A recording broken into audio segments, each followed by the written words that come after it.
Here's another story. It's so fucking crazy, man. It's so fucking crazy. So the minister of electricity whatsoever, it says the municipality owes Eskom more than 90 million. I mean, I think it's about time the government just come clean and be like, yeah, you know what? Eskom is not corrupt. It's us who corrupts Eskom. Because you know why? We don't have money and we don't have resources. We just want people who can provide our people with something. But in the process of providing the citizens and the country with something like electricity, we end up eating. Why? Why is that? Why is that, man? It's fucking crazy. I don't get it. So here's the thing, right? You guys need to remember that back in the days, Eskom, it used to be a private enterprise. It used to supply electricity for a specific group, and not even all the specific groups, or not all the white people, because not all white people are rich. Some are crackhead, some are just poor, some are living under the bridge. Go to Blackburn, you're gonna see all those motherfuckers. They be poor, drinking Kingsley and shit like that. That was my first time seeing a white crackhead drinking Kingsley, or a white person drinking Kingsley. I was like, nigga, are things really that bad that you end up drinking a $10 cold drink, or you just wanna save some shit? Well, how can you save if you don't have shit? That's what I'm trying to say. So back in the days, Eskom used to provide electricity to a certain group of people, and then eventually the government intervened, and it was like, you know what? How about you provide electricity for the rest of the country, man? Rest of the country. And then, as a businessman, seeing that opportunity, I'm going to be like, all right, cool.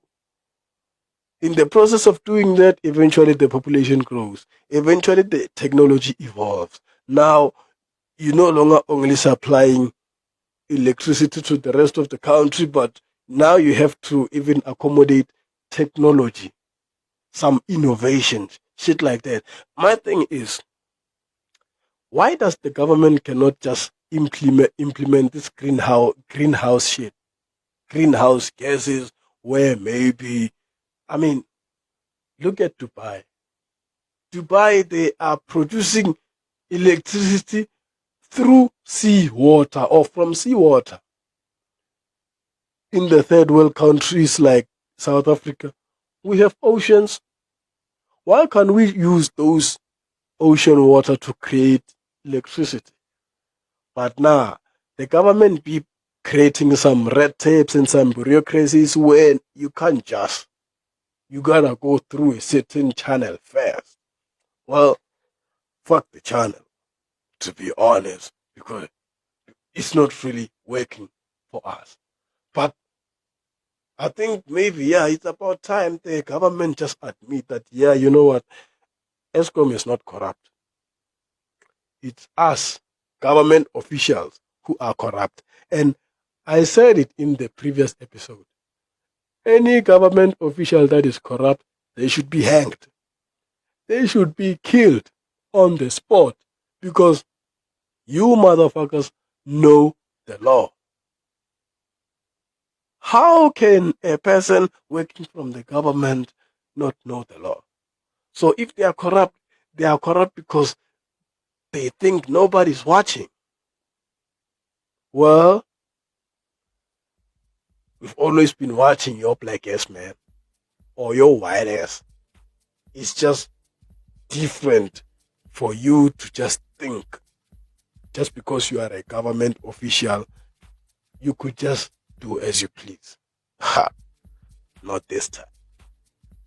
Not fucking this time.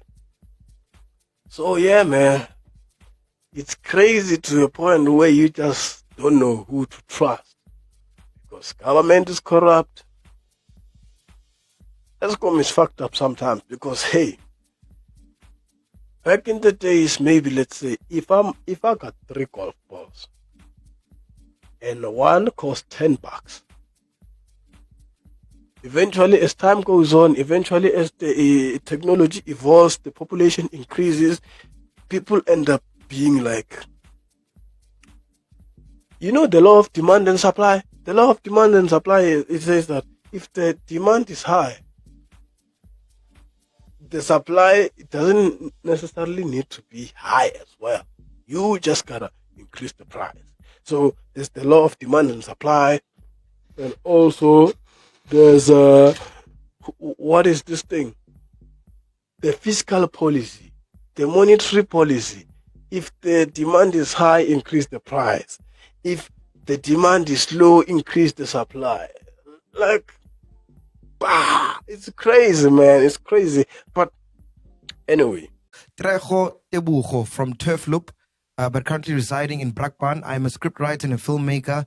I've always wanted to study film and TV production, but due to lack of funds, I ended teaching myself how to write scripts, shoot, edit, and direct short films and podcasts. I started a YouTube channel, LungTrey Studio, where I shoot short films and podcasts on my Samsung. We live in a world where the system and capitalism turns a blind eye on its hoi polloi. As we all know that nothing is permanent, I welcome you all to the LungTrey segment where we're gonna talk, share, listen, and laugh if it's laughable. So sit back, relax. I'm your host, Trejo Taboo here. See you soon.